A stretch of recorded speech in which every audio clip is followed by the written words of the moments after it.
നമസ്കാരം. ലോകാവസാനം എന്നൊന്നുണ്ടോ? അങ്ങനെയുണ്ടെങ്കിൽ അതെങ്ങനെയായിരിക്കും സംഭവിക്കുക? പലതര പ്രവചനങ്ങളും നമ്മൾ ഇതിനു മുൻപ് കേട്ടിട്ടുണ്ട്. ബാബ വാങ്കയും അതുപോലെ നോസ്ട്രാഡാമസും ഒക്കെ പല പ്രവചനങ്ങൾ നടത്തിയത് നമുക്ക് മുന്നിൽ നിലനിൽക്കുന്നുമുണ്ട്.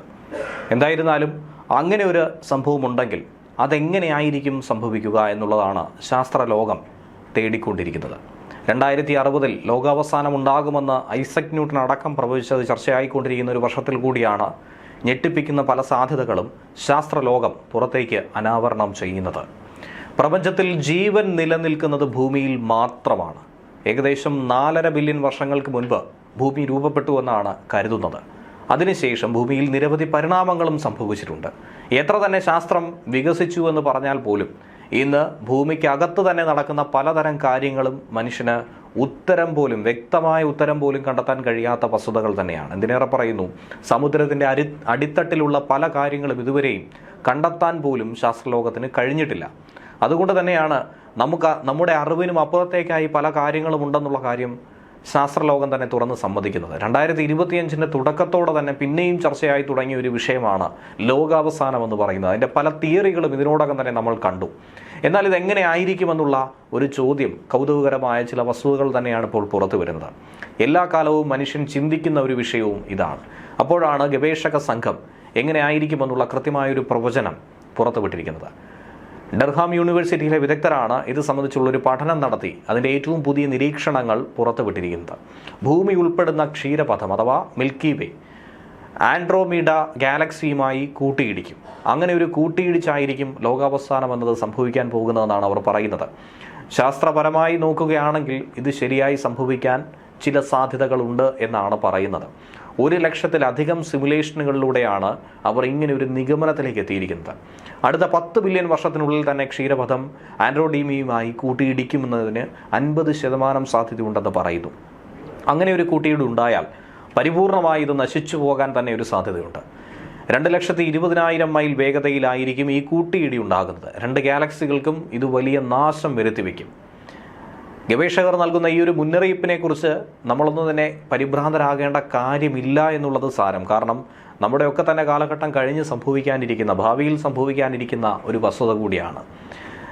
ഈ അപകട സാധ്യത നേരത്തെ നടത്തിയ ചില പഠന റിപ്പോർട്ടുകളെക്കാൾ ശക്തി കുറഞ്ഞതായിരിക്കുമെന്നും കരുതുന്നുണ്ട്. ഭൂമിയിൽ നിന്നും 2.5 ദശലക്ഷം പ്രകാശ വർഷം അകലെ സ്ഥിതി ചെയ്യുന്ന ആൻഡ്രോമീഡയാണ് ക്ഷീരപഥത്തിൻ്റെ ഇനി ഏറ്റവും അടുത്തുള്ള ഒരു പ്രധാനപ്പെട്ട ഗാലക്സി എന്ന് പറയുന്നത്.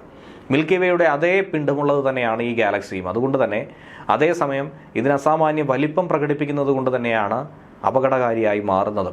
എന്നാൽ മിൽക്കി വേയും ആൻഡ്രോമീഡയും ബഹിരാകാശത്തിലൂടെ സഞ്ചരിക്കുന്ന സമയത്ത് സമീപത്തുള്ള മറ്റ് ഗാലക്സികളുടെ ഗുരുത്വാകർഷണ ബലം അവയെ അപകടകരമായ രീതിയിൽ അടുപ്പിക്കുമെന്നും കരുതപ്പെടുന്നു. അതിനെക്കുറിച്ചുള്ള പഠനങ്ങളൊക്കെ തന്നെ ചില അനുമാനങ്ങളായി, തിയറികളായി മാത്രം നിലനിൽക്കുകയാണ്. വ്യക്തമായ ഒരു ചിത്രവും നമുക്ക് ലഭ്യമല്ല എന്നുള്ളതും യാഥാർത്ഥ്യമാണ്. ഇതൊക്കെ നമ്മുടെ പഠനങ്ങൾക്കും അതീതമായി നിൽക്കുന്ന ചില വസ്തുതകളാണ്. ഗാലക്സികൾ തമ്മിൽ കൂട്ടിയിടിക്കുന്ന സംഭവം അപൂർവങ്ങളിൽ അപൂർവമാണെങ്കിൽ പോലും പ്രപഞ്ചമുണ്ടായ കാലം മുതൽ തന്നെ വളരെ ദൂരെയുള്ള ഗാലക്സികളിൽ നിന്നുള്ള പ്രകാശം സംബന്ധിച്ച് വ്യക്തമായ സൂചന നൽകുന്നതും ഇതിനു മുൻപ് ഇങ്ങനെയുള്ള കൂട്ടിയിടികൾ ഉണ്ടായിട്ടുണ്ട് എന്നുള്ളതാണ്.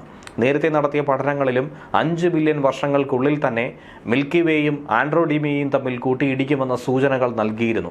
ഈ സൂചകങ്ങളൊക്കെ തന്നെ ചേർത്ത് വെച്ച് വായിക്കുമ്പോഴാണ് ഇക്കാര്യത്തിലേക്ക് ഒരു നിഗമനത്തിലേക്ക് നമുക്ക് എത്തിച്ചേരാനായി സാധിക്കുന്നത്.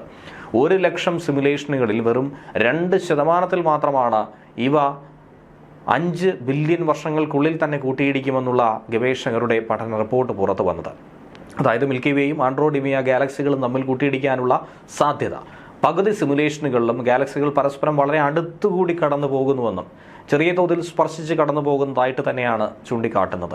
2 ഗാലക്സികൾ തമ്മിൽ കൂട്ടിയിടിക്കുന്നതോടെ ലോകാവസാനം ഉണ്ടാകുമെന്ന് ചിന്തിക്കേണ്ട കാര്യമില്ല എന്നാണ് ഗവേഷകരും പറയുന്നത്. അങ്ങനെ ഒരു കൂട്ടിയിടി ഉണ്ടായാൽ പോലും അത് ഭൂമിയും സൂര്യനും എല്ലാം ഇല്ലാതായതിനു ശേഷമായിരിക്കും എന്നാണ് അവർ പോലും പറയുന്നത്. അതിനു മുൻപ് ഇനിയിപ്പോൾ അത് സംഭവിച്ചാൽ നിലവിലെ സാഹചര്യത്തിൽ ഭൂമിക്ക് എന്തെങ്കിലും അപകടം സംഭവിക്കാനുള്ള സാധ്യത വരെ വളരെ കുറവാണ്. എന്നാൽ ഈ സാഹചര്യത്തിൽ ചർച്ചയായിക്കൊണ്ടിരിക്കുന്നത് സർ ഐസക് ന്യൂട്ടൻ്റെ ഒരു പ്രവചനമാണ്. 2060 ലോകം അവസാനിക്കുമെന്നാണ് അദ്ദേഹം പറഞ്ഞിരിക്കുന്നത്. 320-ലധികം വർഷങ്ങൾക്ക് മുൻപ് 1704 ന്യൂട്ടൻ ഇങ്ങനെ ഒരു പ്രവചനം നടത്തിയത്. ബൈബിൾ അടിസ്ഥാനമാക്കിയാണ് ന്യൂട്ടൻ ഇങ്ങനെ ഒരു പ്രവചനത്തിലേക്ക് എത്താനും സാധ്യതയുണ്ടായത്. റോമൻ സാമ്രാജ്യത്തിൻ്റെ ഉദയം മുതൽ 1260 വർഷം ലോകം അവസാനിക്കുമെന്നായിരുന്നു ന്യൂട്ടൻ്റെ കണ്ടെത്തൽ. ന്യൂട്ടന്റെ പ്രവചനം അനുസരിച്ച് ഇനി 35 വർഷം കൂടി മാത്രമേ അങ്ങനെയെങ്കിൽ ലോകം അവസാനിക്കാനായിട്ടുള്ളൂ എന്നാണ് സമൂഹ മാധ്യമങ്ങളിലടക്കം ഏവരും ചർച്ച ചെയ്യുന്നത്. മഹാമാരികളും യുദ്ധവും ഒക്കെ തന്നെ ലോകാവസാനത്തിലേക്ക് വഴി തെളിക്കുമെന്നാണ് ന്യൂട്ടനും പറയുന്നത്. യുദ്ധവും മഹാമാരിയും ലോകം നശിപ്പിച്ച ശേഷം യേശുവും വിശുദ്ധന്മാരും ഭൂമിയിലേക്ക് എത്തുമെന്നും 1000 വർഷത്തേക്ക് സമാധാന രാജ്യം ഭൂമിയിൽ സ്ഥാപിക്കുമെന്നുമൊക്കെ ന്യൂട്ടൻ എഴുതി കുറിച്ചതായി ന്യൂയോർക്ക് ടൈംസ് അടക്കം പോസ്റ്റ് ചെയ്തിട്ടുണ്ട്. നിലവിൽ ജെറുസലേമിലെ ഹീബ്രു സർവകലാശാലയിൽ ന്യൂട്ടന്റെ പ്രവചനമടങ്ങിയ ഈ കത്ത് പ്രദർശിപ്പിച്ചിട്ടുണ്ട്. ന്യൂട്ടന്റെ മതവിശ്വാസത്തെക്കുറിച്ച് വളരെ കുറച്ച് വാർത്തകൾ മാത്രമേ പുറത്തു വന്നിട്ടുള്ളൂ. അക്കൂട്ടത്തിൽ തന്നെയാണ് ഈ കത്തും ചർച്ചയാകുന്നത്. ന്യൂട്ടന്റെ കത്തിൽ കൃത്യമായി 2060 ലോകം അവസാനിക്കുമെന്ന് പറയുന്നില്ലെങ്കിൽ പോലും ഒരുപക്ഷെ അത് കഴിഞ്ഞും ഇത് സംഭവിച്ചേക്കാം.